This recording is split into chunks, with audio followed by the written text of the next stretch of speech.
Hello, আসসালামু আলাইকুম। আপা, আপা আছেন কেমন?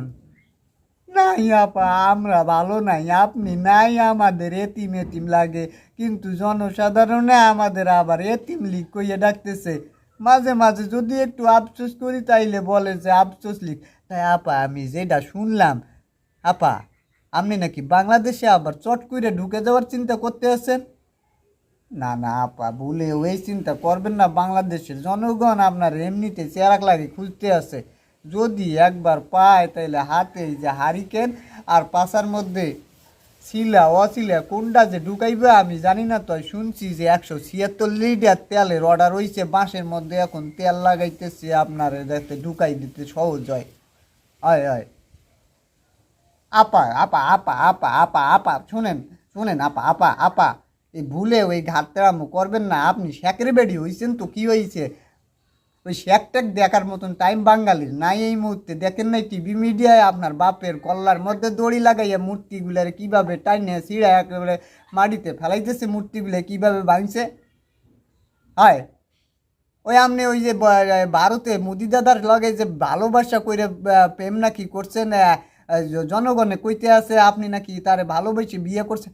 ওইখানে সুখে ঘর বান্ধেন আপা। খবরদার বাংলাদেশে চট করি ঢুকার চিন্তা কইরেন না আপা, নাইলে বাঙালি আপনারে কি যে করবে আপা। তয় একটা কথা বলতে পারি, হাতে হাড়ি কেনার পাশার মধ্যে বাঁশটা শিও ঢুকবে, তয় শিলা ঢুকবে না অচিলা ঢুকবে এইটা আমি বলতে পারি না আপা। আমরা এতিম লীগ শুনতেও রাজি আছি, আমরা আফসোস লীগ শুনতেও রাজি আছি, কিন্তু আপনার পাচার মধ্যে বাসটা যখন ঢুকাবে এইটা দেখতে আমরা রাজি নাই আপা। আপনারে ভালোবাসি বিদায় কইতে আছি আপা। হয় আপা, আপনি ওইখানে সংসার করেন, সুখের সংসার বাঁধেন, আর আপনি গানও গাইতে পারেন যে তোমারও বউ নাই আমারও স্বামী নাই, চলো দুইজন সংসার কইরে খাই। আপনি ওইখানে সংসার কইরা খান। ইলিশ পাঠাইতেছে না তো কি হয়েছে? আপনি তো মেলা কিছু রান্না করতে পারেন, আপনি তো অনেক রেসিপি জানেন। ওইগুলো দিয়ে আপনি হইতেছে মুদি দাদারে হইতেছে একটু ভালো মন্দ রান্না বান্না করে খাওয়ান। আপনি ওই যে গোবরের যে স্যুপটা রান্না করেন ওইটারও তো অনেক টেস্ট নাকি আমি শুনছি। ওইটাই আপনি এখন মুদি দাদারে খাওয়ান আপা। আপনি ভুলে ওই বাংলাদেশে চট করি আসার চিন্তা কইরেন না আপা। শোনেন, আপনারে ভালোবাসি, আমরা গরিব অসহায় মিসকিন, আপনি ছাড়া আমরা এতিম। তবু আমরা আপা আপনার এই ধরনের করুণ অবস্থা, এই বাস অশিলা বাস আপনার পাশার ভিতর যখন ঢুকাবে এইটা আমরা দেখতে পারবো না আপা।